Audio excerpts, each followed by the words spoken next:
Welcome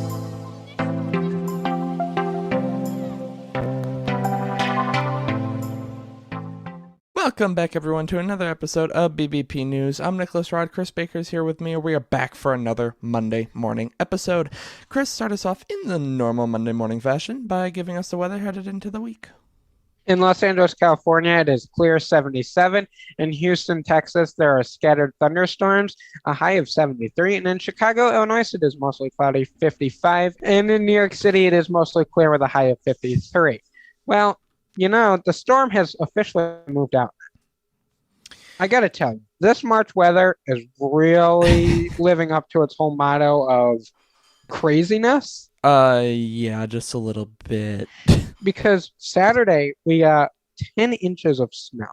And then this morning, I looked at the weather when I got up, and today the high is 54 degrees. It's just insane what's happening. And, you and I talked about it. When was that last storm before Saturday's, like a week and a half before? Something like that. And we said that there was going to be one more storm. One more major storm. And, based on how things are going, I might still bet on another one to come through, knock on wood.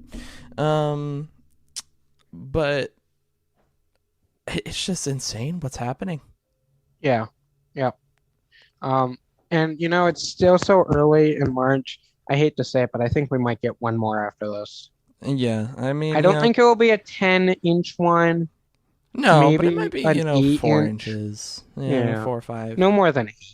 But it's just insane how we went from major snowstorm like a week and a half ago or so to a wicked rainstorm a week ago now.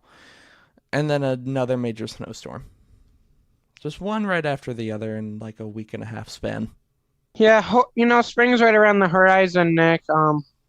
I can't wait for it. It's about time. It's been a long winter, I think. But getting into some news, Thursday of last week, the TSA and CDC announced they are extending the mask mandate on planes, trains, buses, and ride-sharing through April 18th. The mandate was supposed to expire this Friday, but they extended it for another month. And the FAA has not commented on the updated mandate, but they are likely to enforce it. The February Consumer Price Index came out last week, as we told you in Rapid News on Friday. Over the past few months, we have been reporting on the inflation rate, and as many of you probably know, this month is like the ones in the past months. Brutal. We hit another 40-year high at 7.9%, according to the Bureau of Statistics. The 12-month increase is now the largest since January of 1982, and for the last few months, we keep hitting record highs. Overall, when comparing food prices in 2021 to now, February 2022, food is up 7.9%, shelter is up 4.7%, energy, aka gas, is up 38%, electricity is up 32.8%. And none of those numbers are seasonally adjusted. It is important to note that. And as we've been reporting, gas prices were already high because of inflation and COVID supply problems.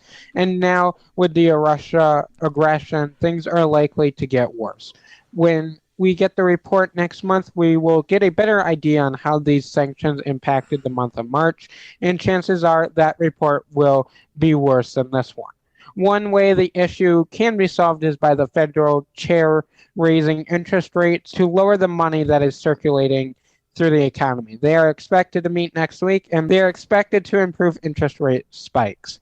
But if they raise them too much, it could impact the economic recovery. But if they do not raise them enough, it may cause inflation to keep going up. It's a real delicate balance that the Fed chair is responsible for figuring out. Now getting into a Russia and Ukraine update. On Thursday, March 10th, Russia and Ukraine held their highest level of talks, and both sides said no agreement was made.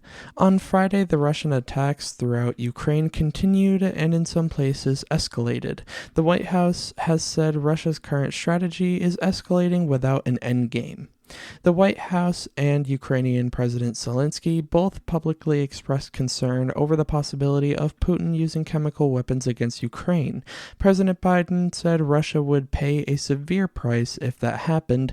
Nothing specific was given on what that would look like, however. President Biden spoke with President Zelensky for nearly an hour on Friday about the state of the situation on the ground and stood by his commitment that U.S. troops would not be entering Ukraine. The White House announced another round of sanctions against Russia, stripping the country of its current permanent normal trade relations status with the U.S. These sanctions have been echoed by our G7 and EU partners who do a lot of business with Russia. In the U.S., this move must be approved by Congress, and the House is set to take it up this week.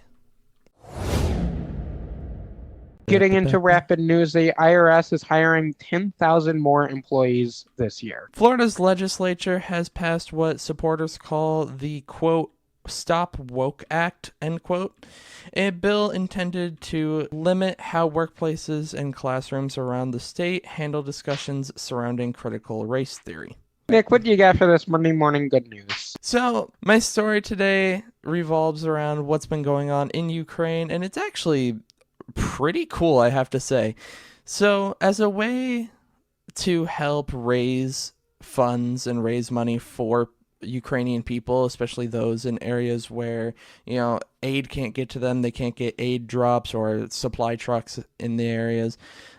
People have actually started booking Airbnb nights and stays, and just thousands upon thousands of bookings are being scheduled.